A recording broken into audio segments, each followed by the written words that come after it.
Friends, स्वागत है आपका मेरे YouTube चैनल दीप क्लासेस में, जिसमें हमारा आज का टॉपिक है BPSC 102 संवैधानिक सरकार और भारत में लोकतंत्र की यूनिट 8, जिसका नाम है कार्यपालिका।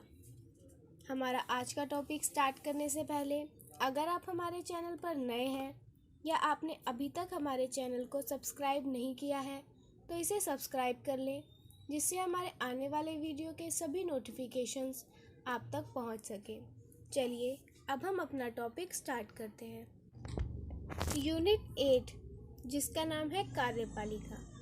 इसमें हम जानेंगे प्रस्तावना के बारे में, भारत के राष्ट्रपति के बारे में, राष्ट्रपति की शक्तियों को जानेंगे, प्रधानमंत्री, कैबिनेट और सदन, साथ ही राष्ट्रपति और प्रधानमंत्री के बारे में जानेंगे। सबसे पहले हम जानते हैं प्रस्तावना के बारे में, जिसमें बताया गया है कि भारत में कार्यपालिका की शक्तियां राष्ट्रपति में होती है। राष्ट्रपति तो सिर्फ औपचारिक भूमिका निभाता है, इसकी वास्तविक शक्तियां तो प्रधानमंत्री के पास होती है। राष्ट्रपति प्रधानमंत्री की सलाह से सरकार के कार्यों को पूरा करता है। इसमें हमें यह बताया गया है कि जो कार्यपालिका की जितनी भी शक्तियाँ होती हैं वह होती तो राष्ट्रपति के पास ही हैं, लेकिन राष्ट्रपति भी जो उन शक्तियों का यूज़ करता है वो हमेशा प्रधानमंत्री की सलाह के द्वारा ही करता है।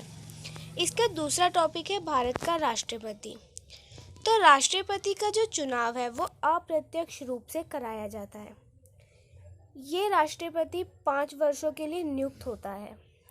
अगर राष्ट्रपति अनुपस्थित है किसी वजह से, तो जो राष्ट्रपति के कार्य हैं वो उपराष्ट्रपति द्वारा संभाले जाते हैं। उपराष्ट्रपति का चुनाव भी प्रत्यक्ष तरीके से होता है। अब हम जानते हैं कि राष्ट्रपति के अनुपस्थित होने का क्या मतलब है। तो राष्ट्रपति अगर अपने पद से त्याग दे दे, या उसे महाभियोग के द्वारा हटा दिया जाए, या उसकी मृत्यु हो जाए, इन तीनों ही केसों को राष्ट्रपति की अनुपस्थिति कहा जा सकता है। तो अगर इनमें से कोई केस होता है और राष्ट्रपति अनुपस्थित है, तो राष्ट्रपति के सारे कार्य जो हैं वो उपराष्ट्रपति द्वारा किए जाएंगे। अब बात आती है राष्ट्रपति पद के लिए योग्यताएं, यानी अगर किसी को राष्ट्रपति बनना है तो उसमें क्या क्या योग्यताएं होनी चाहिए। तो राष्ट्रपति की योग्यताओं के बारे में हमें संविधान के अनुच्छेद 58 और 59 में बताया गया है। इसमें बताया गया है कि जो राष्ट्रपति का पद के लिए योग्य व्यक्ति है वो पहला तो भारत का नागरिक होना चाहिए, उसकी आयु 35 वर्ष या उससे अधिक होनी चाहिए, और जो भी योग्यताएं लोकसभा के सदस्य बनने के लिए थी वो सब योग्यताएं राष्ट्रपति में होनी चाहिए। साथ ही वह संसद के किसी भी सदन का सदस्य नहीं होना चाहिए, यानी कि जो राष्ट्रपति है वो ना तो लोकसभा का सदस्य हो और ना ही राज्यसभा का सदस्य हो। बात आती है राष्ट्रपति पद के चुनाव की विधि की। तो जो राष्ट्रपति का चुनाव है वो संसद और राज्य विधानसभाओं द्वारा अप्रत्यक्ष रूप से होता है। राष्ट्रपति का कार्यकाल, तो जो राष्ट्रपति का कार्यकाल होता है ये 5 वर्ष का होता है, और राष्ट्रपति के पद ग्रहण करने के दिन से ही यह शुरू हो जाता है। राष्ट्रपति को भारत के मुख्य न्यायाधीश द्वारा शपथ दिलाई जाती है। जब राष्ट्रपति अपना पद ग्रहण करता है तो जो मुख्य न्यायाधीश होता है वो राष्ट्रपति को शपथ दिलाता है। राष्ट्रपति चाहे तो दूसरे कार्यकाल के लिए भी चुनाव लड़ सकता है।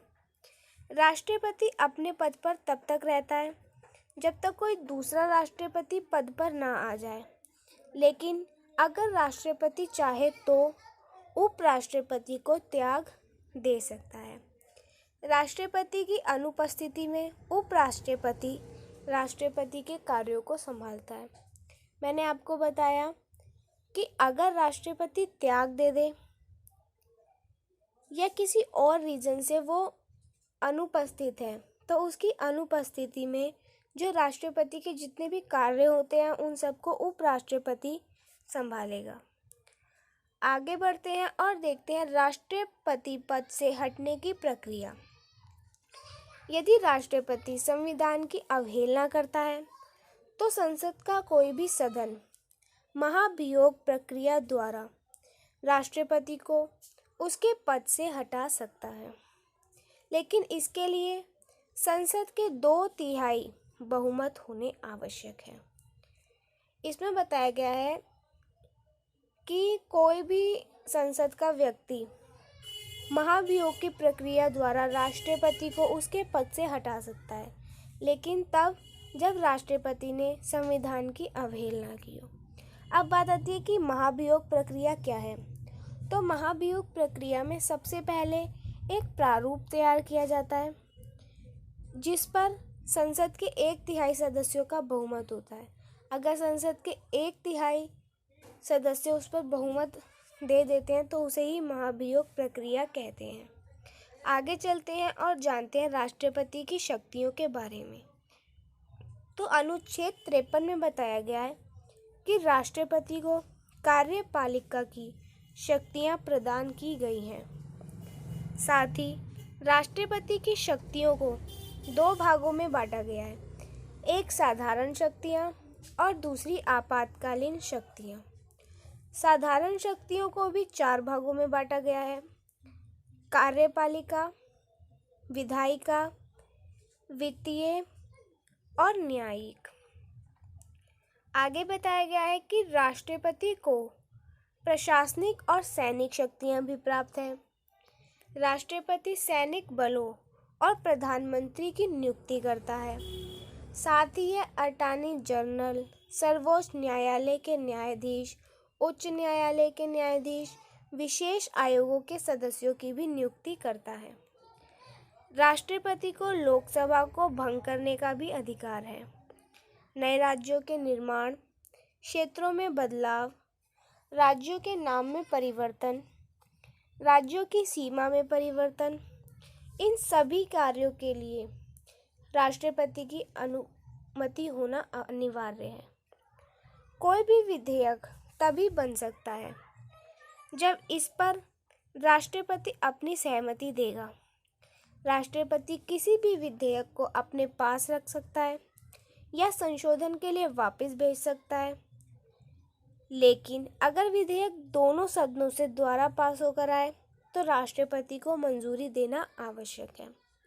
विधेयक मैंने आपको बताया कि कानून बनने से पहले उसका एक प्रारूप तैयार किया जाता है, उसे ही विधेयक कहते हैं। तो विधेयक को कानून बनाने का जो कार्य होता है वो राष्ट्रपति ही करता है। राष्ट्रपति के पास ये अधिकार है, अगर वो चाहे तो उस विधेयक को अपने पास रख सकता है या उसे संशोधन के लिए वापस भेज सकता है।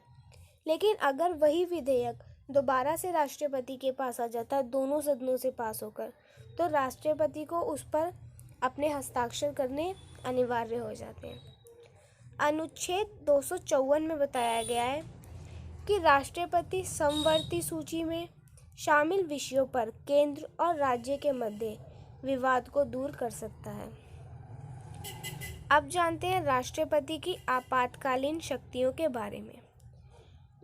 भारत की संप्रभुता, अखंडता, एकता और स्वतंत्रता की रक्षा के लिए राष्ट्रपति को आपातकालीन शक्तियां दी गई हैं। ये शक्तियां 3 प्रकार की होती हैं। पहली राष्ट्रीय आपातकाल, दूसरी राज्यों में संवैधानिक संकट होने की स्थिति में, और तीसरी वित्तीय आपातकाल। राष्ट्रीय आपातकाल का जो यूज़ है वो युद्ध की स्थिति में, भारी आक्रमण और सैनिक विद्रोह होने पर किया जाता है। राष्ट्रपति किसी भी समय आपातकालीन की घोषणा कर सकता है, लेकिन उसे लगे देश की सुरक्षा खतरे में है।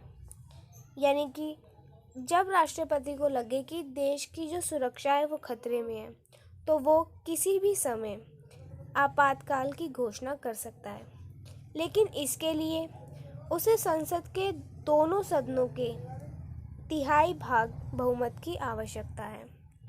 भारत में जो पहला आपातकाल लगा था वो 1962 में लगा था, जब चीन ने आक्रमण किया था। भारत में दूसरा आपातकाल 1971 में लगा, जब बांग्लादेश युद्ध हुआ। और तीसरा आपातकाल जो है वो 1975 में लगा था, जब इंदिरा गांधी ने राष्ट्रपति को राष्ट्रीय सुरक्षा पर खतरा बताते हुए सलाह दी। अनुच्छेद 360 में बताया गया है कि देश में वित्तीय संकट हो तो राष्ट्रपति वित्तीय आपातकाल की घोषणा भी कर सकता है। अब जानते हैं चौथे टॉपिक के बारे में, जिसमें प्रधानमंत्री के बारे में बताया गया है। तो प्रधानमंत्री जो है वो कार्यपालिका की सभी शक्तियों पर अपना अधिकार रखता है। कैसे? क्योंकि प्रधानमंत्री की सलाह पर ही राष्ट्रपति अपने कार्यपालिका शक्तियों को करते हैं। भारत का जो प्रधानमंत्री होता है वो लोकसभा का सदस्य होता है, लेकिन 1966 में जब इंदिरा गांधी प्रधानमंत्री बनी थी तब वह राज्यसभा की सदस्य थी। लेकिन जब वह लोकसभा में चुनी गई तब से एक परंपरा बन गई कि जो प्रधानमंत्री है वो सदैव लोकसभा का ही सदस्य रहेगा। बात करते हैं प्रधानमंत्री की नियुक्ति की, कि प्रधानमंत्री को नियुक्त कौन करता है। तो प्रधानमंत्री जो होता है वो राष्ट्रपति द्वारा नियुक्त किया जाता है और प्रधानमंत्री की सलाह पर ही राष्ट्रपति अन्य मंत्रियों को नियुक्त करता है। अब जानते हैं मंत्री परिषद और कैबिनेट के बारे में। तो मंत्री परिषद और कैबिनेट दोनों अलग अलग हैं, लेकिन कैबिनेट को साधारण भाषा में मंत्री परिषद भी कहा जा सकता है। कैबिनेट के 3 कार्य जो होते हैं वो बहुत महत्वपूर्ण होते हैं। पहला, सरकार की नीतियों को संसद में प्रस्तुत करना, यानी कि सरकार जो भी नीतियाँ बनाती है उसे कैबिनेट ही संसद में प्रस्तुत करता है। दूसरा, सरकार की नीतियों को लागू करने की महत्वपूर्ण जिम्मेदारी निभाना। कैबिनेट का कार्य है कि सरकार जो भी नीतियाँ लागू कर रही है ना उसमें वो अपनी जिम्मेदारी अच्छे से निभाते हैं। और तीसरा है सभी विभागों और मंत्रालयों के बीच समन्वय स्थापित करना। आगे बढ़ते हैं और देखते हैं मंत्री कितने प्रकार के होते हैं और उनके क्या क्या कार्य होते हैं। तो मंत्री जो हैं वो 3 प्रकार के होते हैं। एक होता है कैबिनेट मंत्री, एक होता है राज्य मंत्री और एक होता है उपमंत्री। तो जो कैबिनेट मंत्री होता है इसके पास केंद्र सरकार के जितने भी महत्वपूर्ण मंत्रालय हैं वो होते हैं, जैसे गृह मंत्रालय, रक्षा मंत्रालय, वित्त मंत्रालय, शिक्षा मंत्रालय और विदेश मंत्रालय आदि। बात की जाए राज्य मंत्री की, तो इन्हें कैबिनेट मंत्री के साथ सहयोगी बनाया जाता है। अब आते हैं उप मंत्री पर। उप मंत्री कैबिनेट और राज्य मंत्रियों को उनके प्रशासनिक कार्यों में मदद के लिए होता है। यानी कि अगर कैबिनेट मंत्री या राज्य मंत्री को किसी कार्य को करने के लिए किसी मदद की ज़रूरत है तो उस समय वो उप मंत्री का मदद लेते हैं। आगे बढ़ते हैं और देखते हैं कैबिनेट और संसद। इसमें हमें प्रधानमंत्री की शक्तियों के बारे में बताया गया है। तो जो प्रधानमंत्री होता है वो अपने मंत्रिमंडल का गठन खुद करता है। प्रधानमंत्री संसद में बहुमत वाली पार्टी के नेता होता है, इसलिए उसे सबसे ज़्यादा ताकतवर समझा जाता है। ऐसा कहते हैं ना, जिसके पास ज़्यादा वोट होते हैं, जिसके पास ज़्यादा सपोर्ट करने वाले लोग होते हैं वो ताकतवर होता है। तो ऐसे ही जो प्रधानमंत्री है उसको भी जो पार्टी के लोग हैं वो सबसे ज़्यादा बहुमत प्राप्त करते हैं, इसलिए प्रधानमंत्री बहुत ताकतवर समझा जाता है। प्रधानमंत्री का संसदीय कार्य प्रणाली पर नियंत्रण होता है। लोकसभा अध्यक्ष लोकसभा की कार्यवाही के लिए प्रधानमंत्री से सलाह करता है। साथ ही सभी राज्यों के राज्यपाल, राजदूत, उच्च न्यायायुक्त और चुनाव आयोग के सदस्यों की नियुक्ति भी प्रधानमंत्री की सलाह पर ही होती है। प्रधानमंत्री अन्य प्रशासनिक एजेंसियों जैसे CBI इत्यादि पर नियंत्रण रखता है। इस यूनिट के सारे टॉपिक्स हमने कवर कर लिए। अब बारी आती है इस यूनिट से बनने वाले क्वेश्चंस की। चलिए अब हम इन क्वेश्चंस और इनके आंसर को देखते हैं। इसमें पहला क्वेश्चन है कि भारत में राष्ट्रपति का चुनाव कैसे होता है। तो भारत में राष्ट्रपति का चुनाव संसद के दोनों सदनों यानी राज्यसभा और लोकसभा, साथ ही राज्य विधानसभाओं के सदस्यों द्वारा अनुपातिक प्रतिनिधित्व प्रणाली द्वारा किया जाता है। दूसरा क्वेश्चन है, राष्ट्रपति की विधायी शक्तियाँ कौन सी है। तो राष्ट्रपति की विधायी शक्तियाँ हैं संसद को समन जारी करना, लोकसभा को भंग करना, अध्यादेश लाना, दोनों सदनों की संयुक्त बैठक को संबोधित करना, धन विधेयक को मंजूरी देना और संसद के सदस्यों को मनोनीत करना।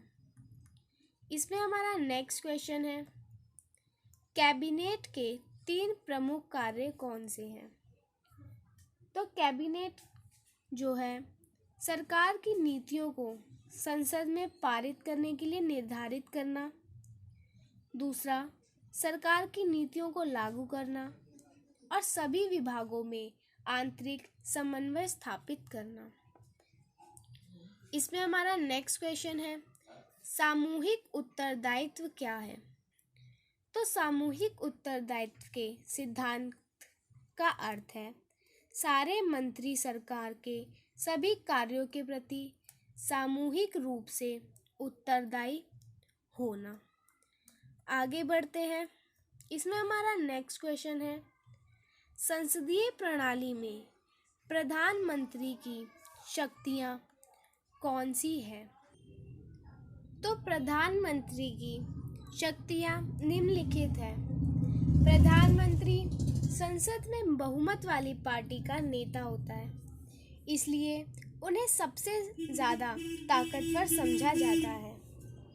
प्रधानमंत्री संसदीय शासन प्रणाली में अपनी पार्टी का सबसे मजबूत नेता होता है।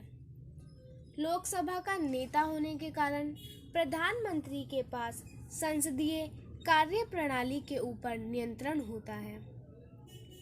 साथ ही साथ प्रधानमंत्री लोकसभा को भंग कर सकता है। राष्ट्रपति को प्रधानमंत्री की सलाह मानना जरूरी है। सरकार का मुखिया होने के कारण प्रधानमंत्री को यह सब अधिकार दिए गए हैं कि सरकार की सभी महत्वपूर्ण नियुक्तियों प्रधानमंत्री ही राष्ट्रपति के नाम पर करता है। फ्रेंड्स, हमारा आज का वीडियो यही ख़त्म होता है। अगर आपको वीडियो पसंद आया हो तो वीडियो को लाइक एंड शेयर करें और हमारे आने वाले सभी वीडियो के नोटिफिकेशंस के लिए हमारे चैनल को सब्सक्राइब करें। Thank you for watching.